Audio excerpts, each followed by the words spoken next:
Welcome to Built from Scratch. On this show, I interview entrepreneurs under 30 to hear about the stories of their initial success. My goal is to encourage the next generation of leaders to take action and make a difference. I'm Eric Libby. In today's episode, we have entrepreneur Jake Aronskind with Pepper. Originally from New Jersey, Jake earned a BA in economics with a minor in computer science from Vanderbilt University. As COVID-19 shut down the world and his work environment drastically changed, he saved up a 6-month nest egg to go all in on his startup, Pepper, social cooking app he co-founded with his childhood best friend in September of 2021. What began as a group chat experiment sharing homemade meals has grown into a community of over 1 million home cooks worldwide, with Pepper's featured on Fox Food Stars. And at 27 years old, Jake was named to Forbes 30 Under 30. He's on a mission to improve cooking experiences by bringing social media style engagement to real world food sharing. Jake is only 28 years old. Jake, welcome to the show.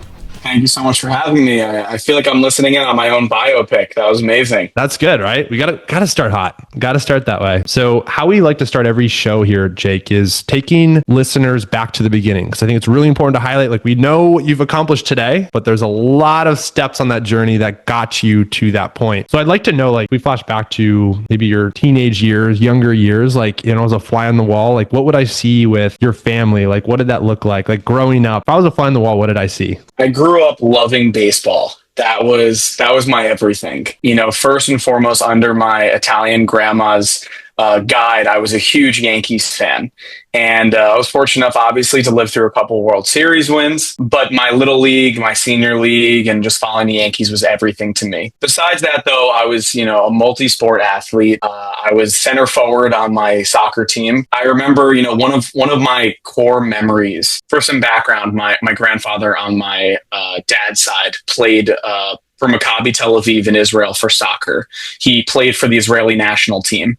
And, whereas on the other side, my Italian grandma grew up a Yankees fan. So I got to play the full spectrum. My grandpa, my Saba, what I call him, he sat in on one of my finals, my Milburn recreational soccer game finals that I played with my twin brother, and my dad was the coach. And that game, I scored 5 goals with an assist for us to win the finals. And so, sports were a huge, huge part of my life. Competition in the backyard. I still played wiffle ball all the way through college in my backyard with my brother and my friends. So, sports were ingrained in me early, and even more so the competition that comes with growing up with 2 brothers, including a twin.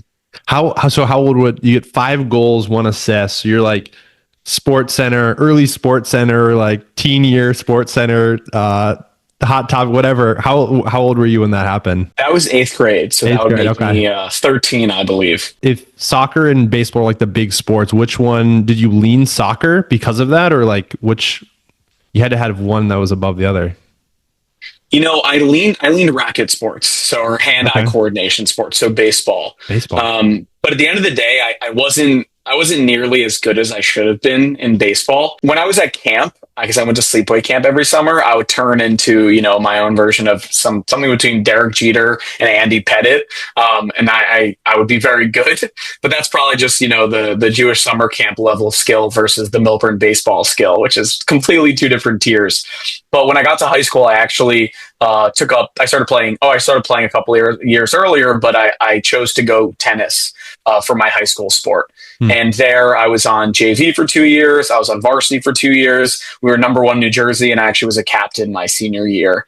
So I leaned tennis. I mean, the background behind all of that is I love baseball, but I didn't feel like there was a path for me there. And even more so, I felt like my twin brother ultimately had a deeper love of soccer than I did. And I was happy to kind of go my own route with it. Right on. I'm curious, so painting the full picture, you have the sports obviously being a huge part of it. I'd love to know, maybe it sounded like grandma and grandpa were both kind of a big influence on your childhood, like more so on like a work side. Like, what were they doing? Was it sales, entrepreneurship? Was it, do they work in corporate? Like, what were they doing? So my grandma on my mom's side instilled in me my love of the Yankees and good food. And that one obviously comes back later on in life. But from a work perspective, it definitely started with my grandpa, my dad's dad, my Saba. He was a born entrepreneur. He was, something out of, whether it's Big Fish or something closer to, where am I going to make my next million or my first million, whatever you want to call it. He was always coming up with different schemes on his next big idea. He was Shark Tank before Shark Tank existed. We would walk into his house and he would have a new invention sitting on the table for us to see, whether it was, crazy glued together or a hot glue gun together. He'd have chairs fixed with just layers of glue when we would come to sit down. So he was the entrepreneur in the family to start. Not only was he, making inventions with his two hands, but he ran a couple businesses himself. So when he came over from Israel, my dad was 6 years old, and he came with my grandma, my Savta, and they had to spin up businesses. I mean, they were immigrants. I'm a first generation Aronskind, and so they had vending machines throughout Queens. He worked as a gym teacher. They actually spun up a sleepaway camp for a couple of years in the Berkshires in Massachusetts. So he was always working for himself and finding ways to, find the next dollar. Yeah. And that was instilled then in my father, who worked in real estate for many years. He was a lawyer for a decade at Weil Gotshal in New York, and then began actually becoming a landlord and owning his own real estate himself for my entire childhood. And at the end of the day, he chose to work for himself, and he was fortunate to make a life for himself and obviously my family. So those two are, my big two, my Mount Rushmore in terms of entrepreneurs in the family. Do you remember, like, when you were that age, just like maybe it was that 8th grade, like you said, kind of highlighting around 8th grade year, but just younger, did you have like an immense respect for like what they were doing? Like, did you fully comprehend that? And you were like, that is that is what I see them, and that is what I want? Or like, was there maybe a period later on that you finally like maybe it clicked? Eric, I feel like we're cut from the same cloth here, and I'm sure many of your listeners are as well. I have opinions about a lot of things, and I share them. I speak very transparently. I mean, we'll go into a movie and I'll say, hey, they should have said this instead of that. So deep down, I knew all along that I wanted to build my own thing. Cool. I also oftentimes would go my own direction with things. A bunch of my friends would be off to the side, playing a board game inside at the beach, and I'd be off to the side crabbing, trying to catch dinner. So there was always those little signs of, where I would find my own way, but I didn't think it would happen as fast as it did. Right on. So that's a perfect kind of segue. So I feel like there's probably more than just crabbing, but like, what do you remember when you were a kid? Were you trying to scheme and sell and like what? Give me some of those like initial stories. What did that look like? On my senior T-shirt, if you did that or anyone can relate to it, we all wrote down nicknames on our back, and mine said the Schemer. The Schemer. Okay, it was real. I was always on some kind of scheme. Now I like to think that my schemes are for the group. They're always for the greater good of the many. But they started young when I would sell baseball cards on eBay. I remember losing money on my first couple sales because I had no idea what like auctions would do. And I wish I could have those cards back based on what they'd be worth today. So I was always looking for my next gig. And sometimes my schemes would involve, silently sneaking past my dad's room to go and get some food that I can bring to the group downstairs playing Super Smash Bros. So there was always some kind of scheme going on, but a lot of responsibility often fell on me because I was someone who could execute pretty well. While you were having some of these ideas, do you remember, was there any structure you put around an idea where it was like, all right, I am buying and like baseball cards, where that amounted to like, I don't know, a mini operation while you were in high school, like anything, because like you have some of these initial ideas, but was there anything before maybe where you're at today where it grew up to a little bit more? It's like, okay, maybe I've seen it with my dad and my grandpa, but now it's like, this is like my business, right? Or maybe not yet at this point in the story. There were inklings of it. I gave tennis lessons, and though the people I gave tennis lessons would talk about me, they would like me. I ended up getting an English lesson job through it. I ended up babysitting some of the kids through it. So I was always on some kind of scheme to make a couple dollars. But I guess really what it was, Eric, was if you really read between the lines, I did what I would say I would do. And it seems really easy, but it's a characteristic that is actually harder to find than you think. and I would go through with what I would say. So for example, when I was in college, it wasn't a business, but I sat down one day and said, I'm going to, write a screenplay about the funniest things I experienced in high school. And 180 pages later, I finished a screenplay. So there were bits and pieces of it showing. It wasn't always like, hey, I'm going to go make $1 million tomorrow. Interesting. So more so like just the mindset. It was like, if I want to do something, I can do it. Absolutely. And when I said something, very rarely did I actually not go through with it. Love it. So you grow up, you have a household where you have some early entrepreneurs. You see it, you have this idea of like, if I do something, I say I'm going to do it, I'm going to get it done. And you progress a little bit further in the story and you decide you want to go to Vanderbilt as you move closer to your college years. And you want to study computer science as a minor and then economics as your major. And I'm curious, with all that, now you're going to school, what did you hope to get out of that? Just to be clear, I chose Vanderbilt because, first of all, unbelievable school. It has everything you could imagine. I'm very, very grateful to have gone there.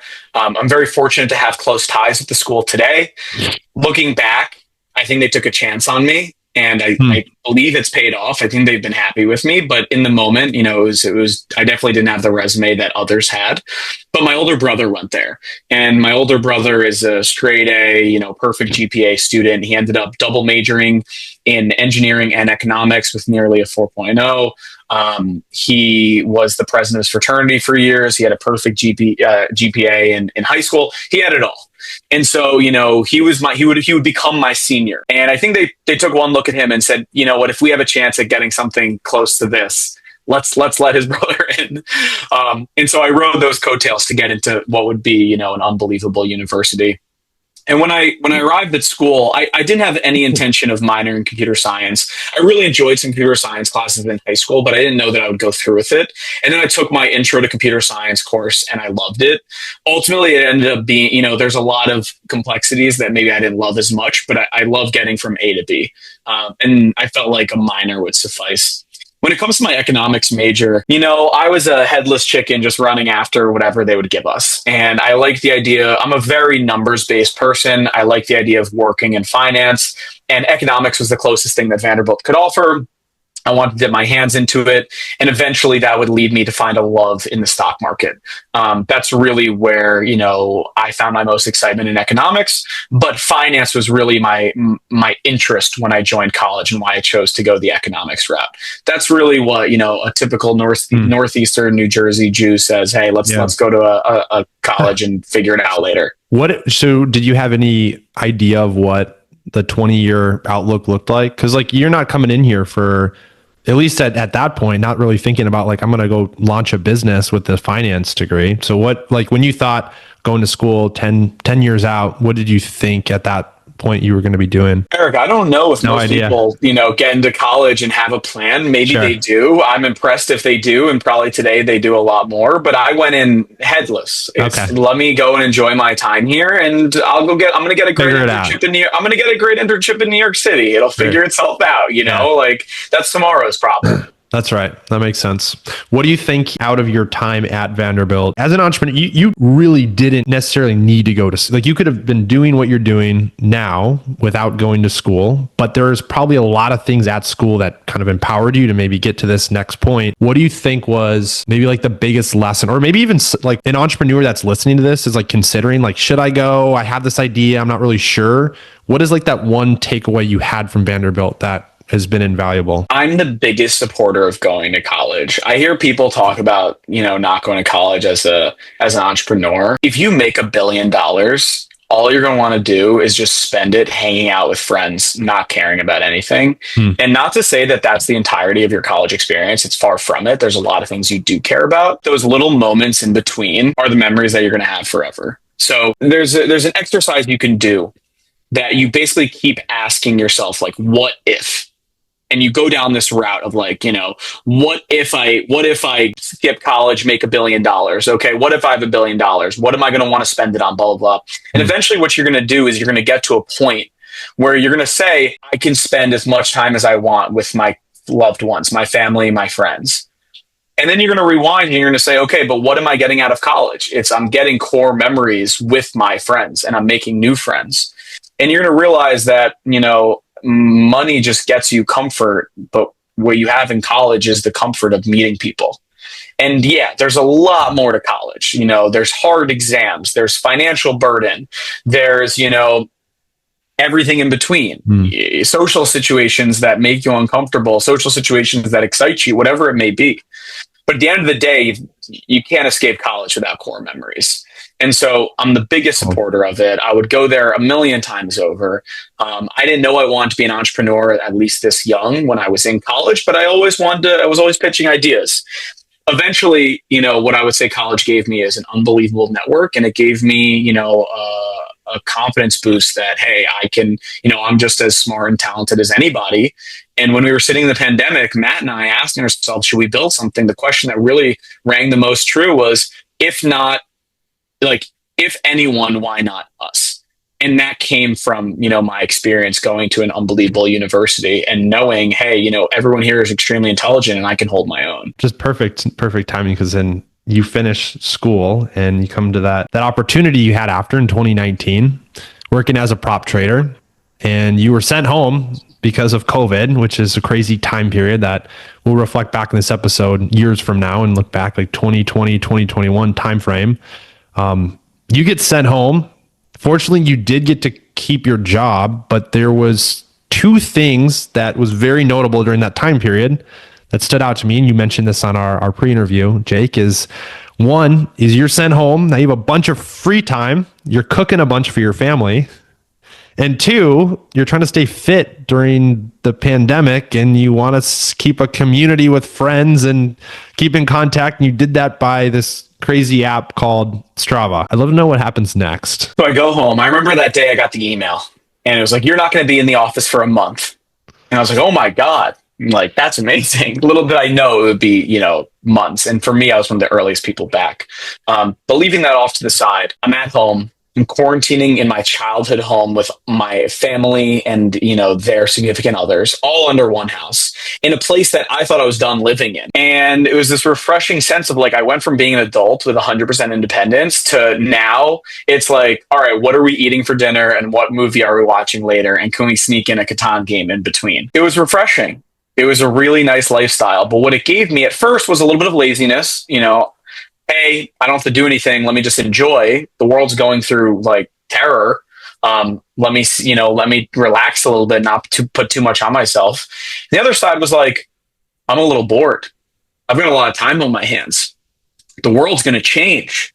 God knows how many companies came out of '08, like the crash of '08. Now imagine what's going to happen, not just from a financial perspective, but also from a social perspective. How is society going to change from what's going on today? Because we've never experienced this, or at least, we haven't experienced it in a century. So God knows no one living really has. And one day, sitting outside with a childhood best friend of mine who would become my co-founder, and he was in a group chat of people just posting what they were cooking for their family. And Eric, I'm sure you experienced and many others, but like people were cooking sourdough bread. That was like the thing. Now, yeah, there was other things going on, but that was like the one recipe that everyone and their mother was making. And I began cooking. For me, it was chicken parm. I would make chicken parm for my family. My grandma's chicken, but more so eggplant parm. And we had this idea of what if there was an app to share what you were doing? We loved sharing our runs on Strava. I thought it was hysterical.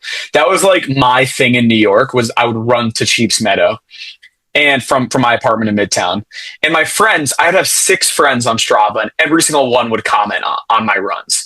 In what app do you have 100% engagement of your following on every activity you post? Vertical social apps. That's really the answer. And there would be hysterical comments. I would love it. I felt like it was my own little journal. And my one of my childhood best friends, Matt, and I sat down. We said, what if we could replicate this? And what better way than in food? A thing that even more people are experiencing. And food is such a social subject.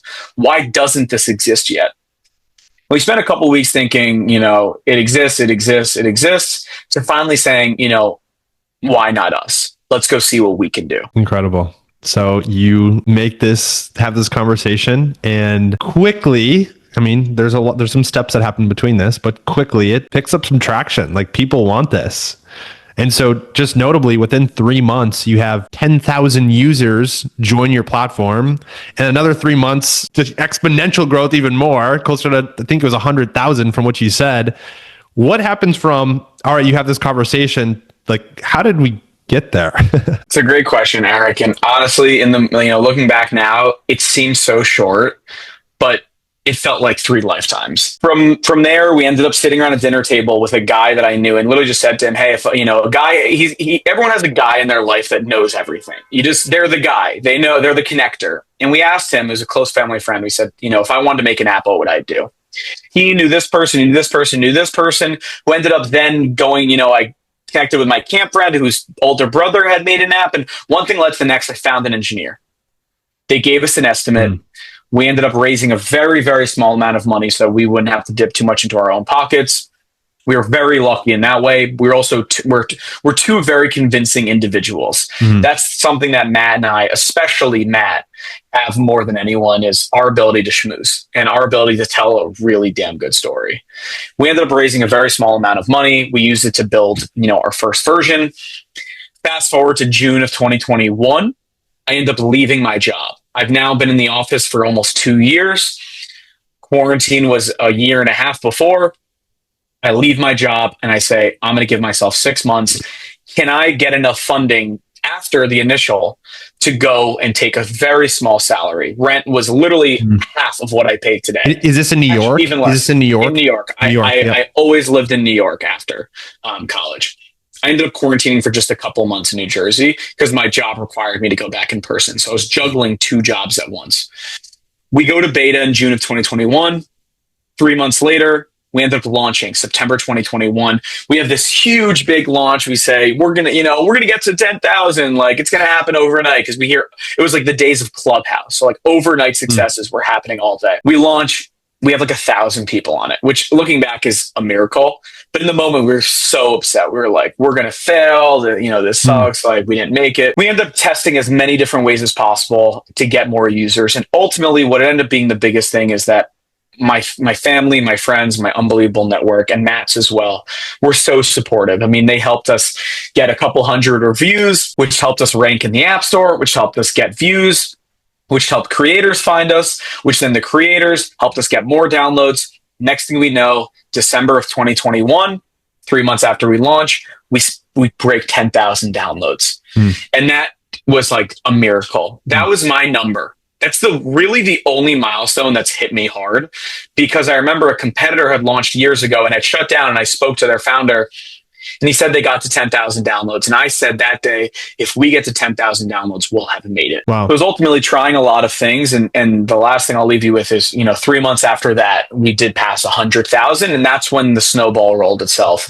The theme of that time, and I think I told you this, it's one of my favorite quotes that I've ever read when it comes to startups, because it rings so true. And it's from Guy Raz's book, How I Built This. Things tend to happen slowly until they happen all at once. And those 3 months and 6 months felt like forever. But looking back, they felt so slow, and then everything happened at once.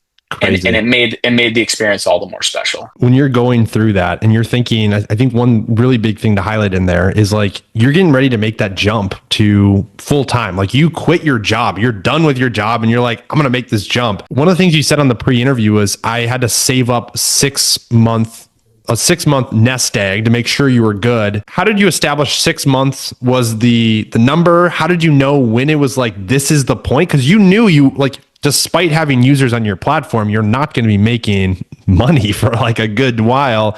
Like, somebody that's going through that, how do they know when that time? There's never a right time, but how did you know that that was for you? I was reading a lot of founder biographies and autobiographies, and the one trend in every single one is they took a leap of faith. And so, I was looking for my moment to jump off the cliff, and I said, this is my leap of faith moment. 6 months I made up. It was arbitrary, but I said, give me until the end of the year, and I think we can go get some funding. I mean, I'm going to take as little of a salary as possible to just pay my rent, and I still have, but that's what it is. And I I was fortunate enough to build up my own nest egg. I had made some good investments during the pandemic. I was a prop trader. That was my job. Yeah.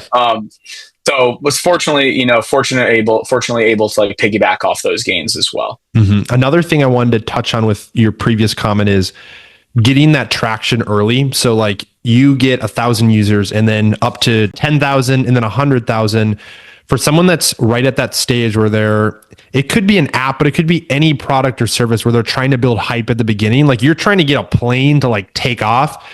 What were some of those key steps you remember that like got you from that 0 to 1,000? Like you mentioned some talking to your family, having them repost, but like what are those tactical things somebody could do to like get their thing off the runway a little bit? So there were things that we did really well, which I would call the snowball effect, which is it's really easy just to say like, hey, if you build it, they will come, right? It's a lot harder in theory. It's actually nearly impossible. What you have to do is you have to build the snowball yourself until it'll roll itself. So we faked it till we made it. We got our friends to write reviews. We got our families to write reviews. We got people to upload posts. We made the app seem a lot more engaging than it was. Eventually, it got to enough downloads, probably around that 10,000 point, where people started commenting on each other's posts, and it took off from there. The other side of the coin is we spent years and God knows how much money. I not for proprietary reasons, but for emotional reasons. I can't even share that number.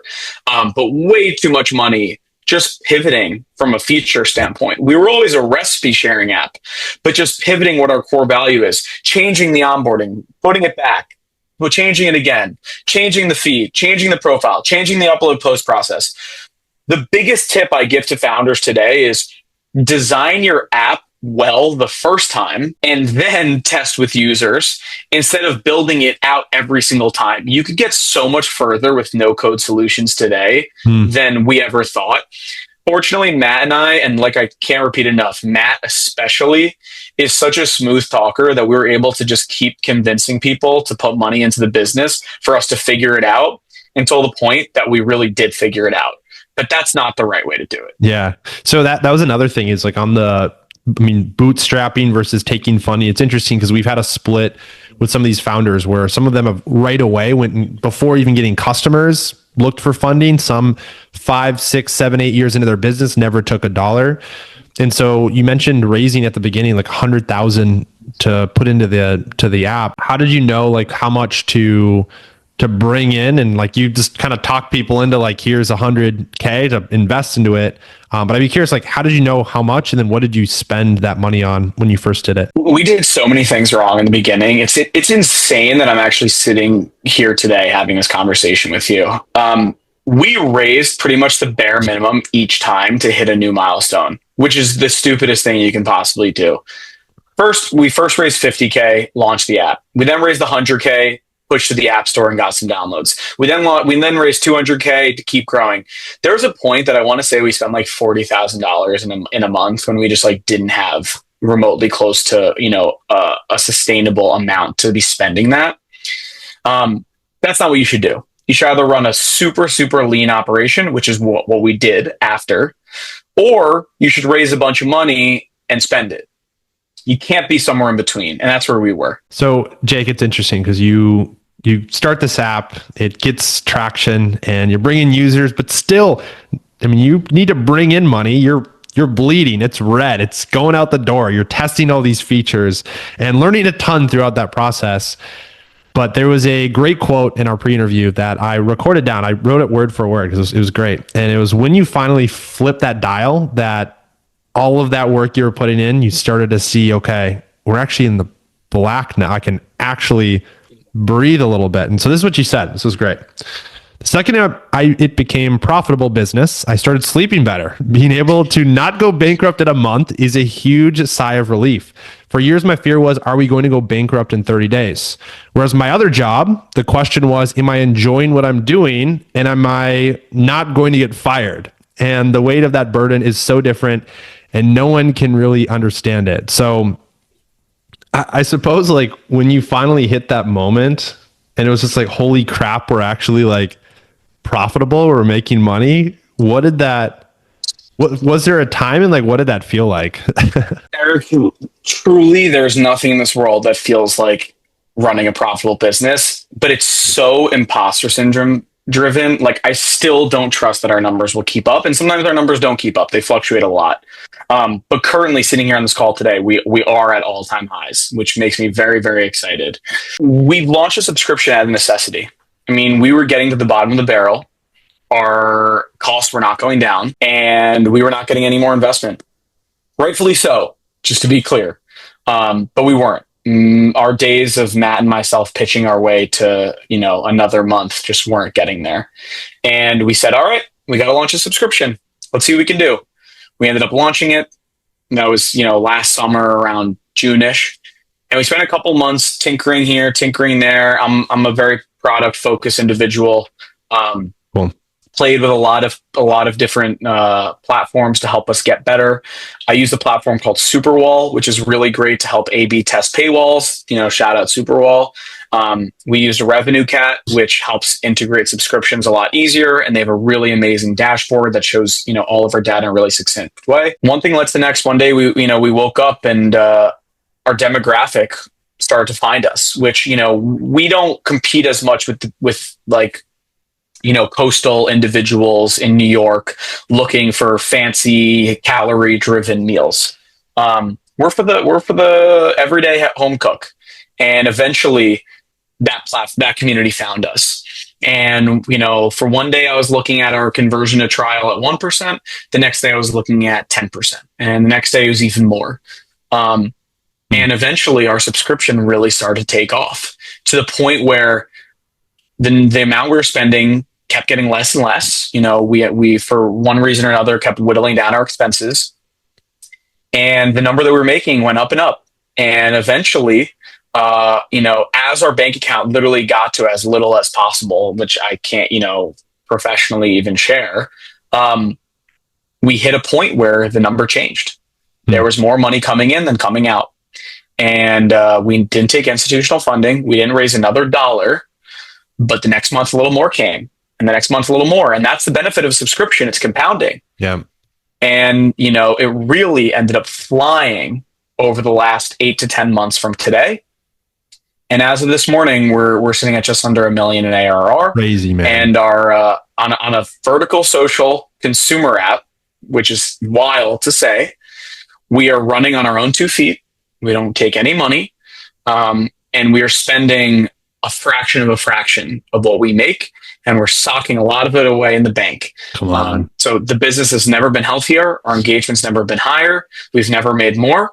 And we are now spinning the wheel of paid acquisition. And damn, it feels so good to be sitting here today. That's crazy. So this came out, the membership subscription was just pure necessity. Like, did you not think about this before? Or was this like a long-term game? You're like, we just got to wait till the right moment to hit that lever and then put it into gear? Or like, walk me through where that finally just kind of snapped in and you ran with it. So we launched it because we thought we could monetize a couple people. But what ended up happening was we built Pepper through, 4 different phases of businesses.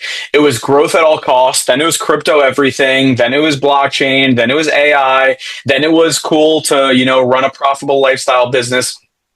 We ran ours through all of it. And so we tried to just stay true to ourselves. And ultimately, we finally dropped the mindset of growth at all costs. And we said, screw it. Let's see if we can make some money. And we got really, really good at converting. And we built a great product that people loved and they wanted to stay on it. Yeah, cool. So when you made that switch over to subscription, you start making more money, you see the bank account growing. What do you feel like for you personally was the biggest change you saw? Was it like, obviously probably less stress? Maybe you still have that. There's still that like paranoia, like it could all end tomorrow, but like you're kind of have that feeling of, okay, we're now in a like we're in that groove. Now, do you feel like leadership, clarity of thought, like direction of the company is clear? Or how do you feel like you've changed since then? I've been able to go a lot more on offense. So when you have no money, you're on defense. It's just literally you're spending all your time like, where am I going to pay next month's bill? Who am I going to have to fire? What company am I going to have to cut? What integration are we losing? You do anything for a couple $1,000s. Now I'm able to go on offense. I can really map out our roadmap. What are we going to do next month? What are we going to do next year? I have the next year. You know what I mean? And on top of it, I'm able to, invest in the business. I'm able to stop thinking about going bankrupt and put money into places that's going to grow the business, like paid acquisition. So it just completely changes your mindset. You're defeated when your company's losing money and you don't have more money. You're defeated. You're like, you really question a lot of your own decisions. It sucks.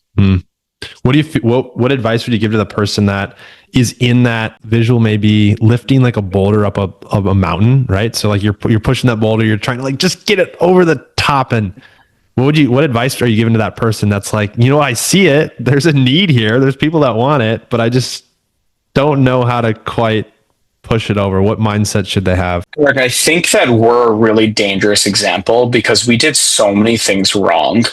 Like, there were so many times that we should have done something differently. And there's so many times that, frankly, we probably should have quit. But we were so stubborn. And there was still enough of a sign, like from a conversion standpoint, from an engagement standpoint, that we had something that we just said, let's keep going. Let's see what happens. We lost like our entire team just because people had to take real jobs. They couldn't just work on equity anymore. And eventually we ended up being right, but we just as easily could have been wrong. I want to tell the viewer, hey guys, keep going. If you have conviction, run with it. But the truth is, I don't know.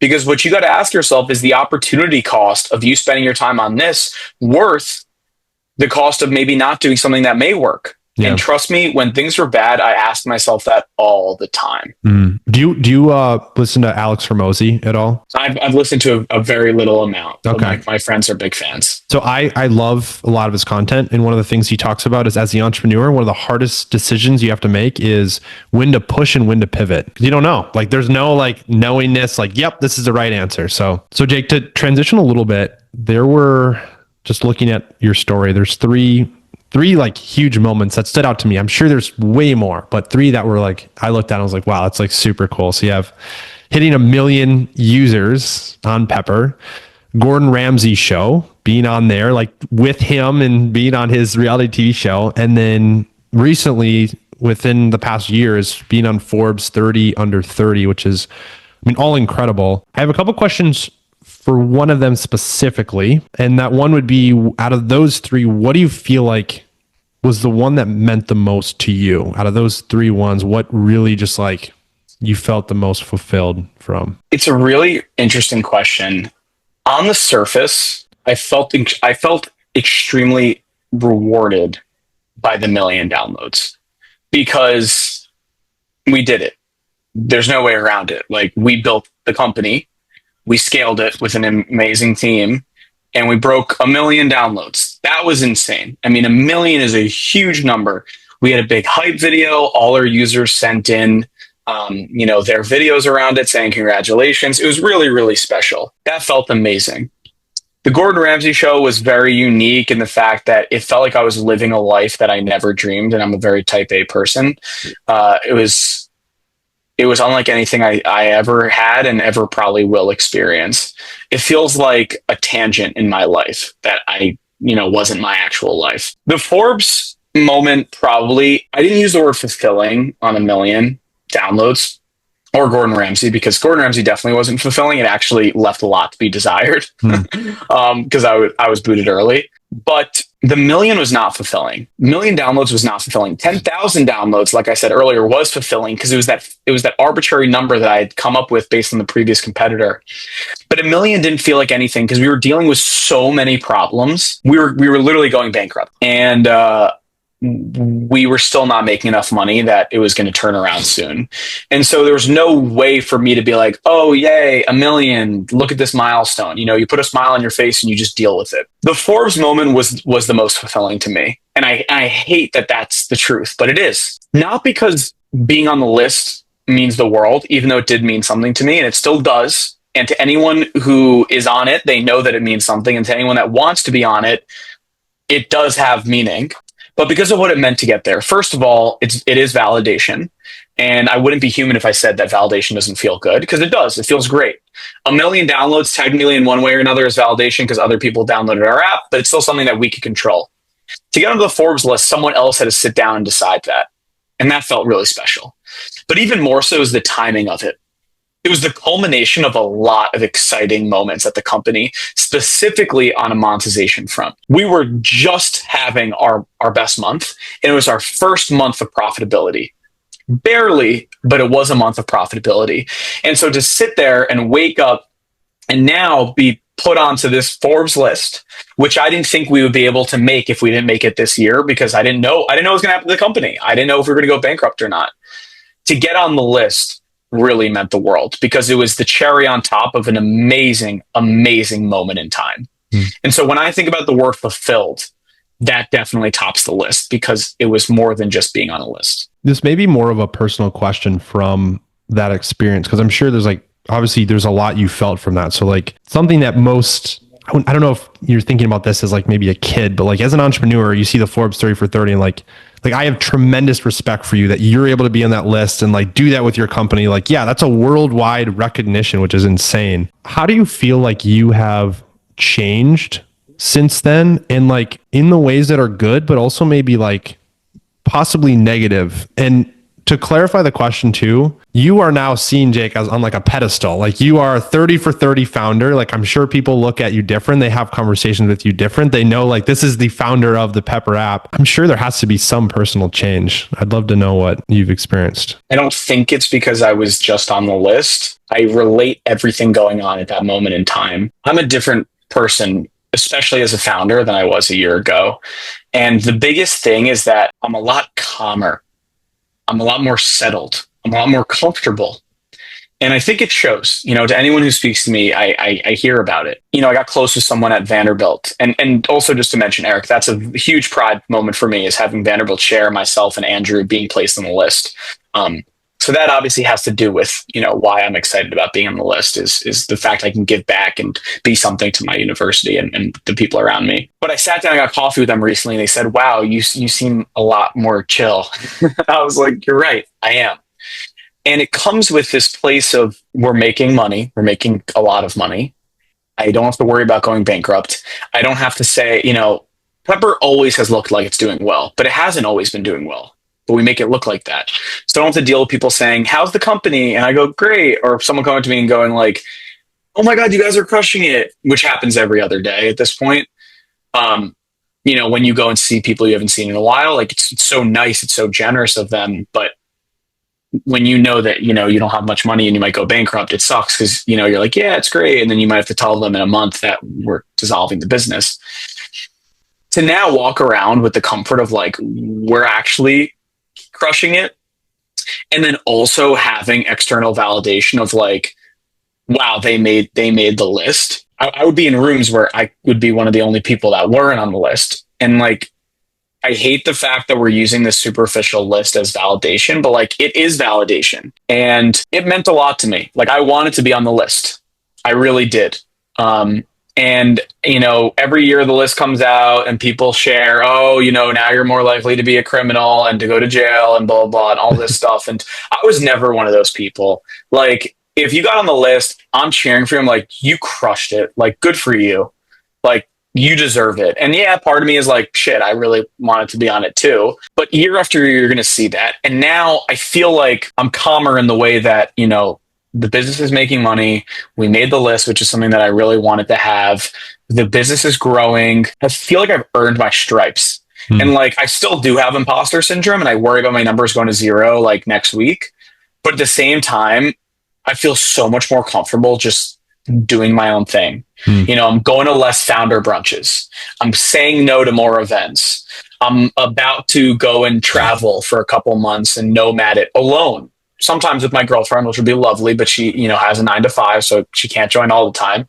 But I'm going to spend time in places where I'm not going to be networking. And to feel that I can do that and that I don't have to pitch myself anymore is literally the single best feeling in the world. Talking to you on this podcast is the most that I've done speaking about the business in months now, and it feels amazing. So I'd be curious, you've done all this and you've been on the Forbes 30 for 30 and your revenue is expanding day after day. You're at the $1 million ARR. And I just would love to know, what is, maybe it's traveling around the world in a nomadic fashion, but I'd love to know what Pepper, but then also maybe yourself looks like at the top of the game. You've won life. You did it. It materialized exactly how you wanted to play out. What does that look like? So Eric, just to be clear, not everything went according to plan, but it's been a hell of a journey. I'm so grateful for it. It's afforded me experiences I never thought I ever would have had. And I'm someone who wrote a lot of my book beforehand. and the pages that you haven't read are the most fun. I've let myself as a type A person become a little bit more of a passenger in my life, and it's unbelievable. I mean, it feels really good to just let your day go on and not think about what's happening next. I'm excited to nomad a little bit. I'm also excited to settle down in a beautiful apartment. There was a really big turning point in my life. I went to Sedona, somewhere in Arizona. I went on a retreat with this amazing founder community called Maker, with truly 200 of the most impressive people I've ever met in my life. It still exists, and I can't suggest enough to be a part of it. And you do a lot of exercises talking about being a founder and an individual and, your mental health and everything in between. And we did the what if exercise. And so it's like, what is your biggest concern? And my biggest concern was that something I actually said on this call, which is that the company's not worth my time anymore. It was like, I think it was like October or September. And it was just when we were like really questioning how much, what our feasibility was. We were making a couple $1,000s, let's, $5,000 to $10,000 a month, but not enough. And I went down that what if, what if it's not worth my time? What would I be doing? And you keep asking yourself to go digging deeper and deeper into the hole. Like, what if it isn't worth your time? What would we be doing? I would be, I could be spending more time. I could be getting a better job. Okay. What if you had a better job? I could make more money. What if you made more money? I could have more time to spend with family and friends. And then all I do right now is build a company with my best friend. And I spend my dinners with my girlfriend, and I spend my brunches on Sunday with my dad and the rest of my family. I travel wherever I want. I eat wherever I want. That's the one perk of the job, is we get to make content at restaurants in New York for free. And I said and it was a moment of like, oh my God, like I would do this job for free. And it was when the weight of the financial burden that comes with running a business was lifted, where I finally said, I'm already doing what I want to be doing, that I feel like all this tension in my body was relieved to say, wait, it's okay. Like, the business doesn't need to succeed. The point of business succeeding is for you to enjoy your life, and you're already enjoying your life. So why don't you have a little bit more fun with the business? And when you start having fun, that's when you really start doing well. And it was literally, 2 months later where we started hitting, some really serious revenue numbers. And that was less than a year ago. Beautiful. I'm going to finish the episode how we finish every episode here, Jake, and it's with the quote that means the most to you. And for the listeners, he already highlighted it in the episode, so obviously it's one that does mean a lot to him, but I'm going to read it. And it says, things tend to happen slowly until they happen all at once. And Jake, I'd love for you to say what this quote means to you, and then how the next generation of leaders and entrepreneurs can take this quote as a means to go out and change the world we live in today. What this quote means to me is hope. It reminds me of that image of that excavator. The digger is in a hole and there's diamonds like right in front of him, and he's turning around. And it's if only he had hit the wall one more time, he would find diamonds. For me, what things tend to happen slowly all at once means is don't worry that it doesn't feel like things are happening today, because when they do, you won't remember this time, because everything will be happening so fast. So in those moments of a lull, it gives me that extra kick in the butt to say, good things are ahead. It's okay that they're slow. They're supposed to be slow, because when they get really fast, all you're going to want is the slow times back. Everybody, that's Jake with Pepper. Jake, where can they go find this app that has 1 million downloads? Just search up Pepper, and where else? Where else do you want them to get in contact with you? Search us up, Pepper, on either app store. We should be the first result, very proudly. You can also look us up at peppertheapp.com or Pepper the App on any socials. You're also welcome to follow me, Jake Aronskind, on any social, Instagram, LinkedIn, anywhere in between. Jake, appreciate the time. Eric, thank you so much for having me.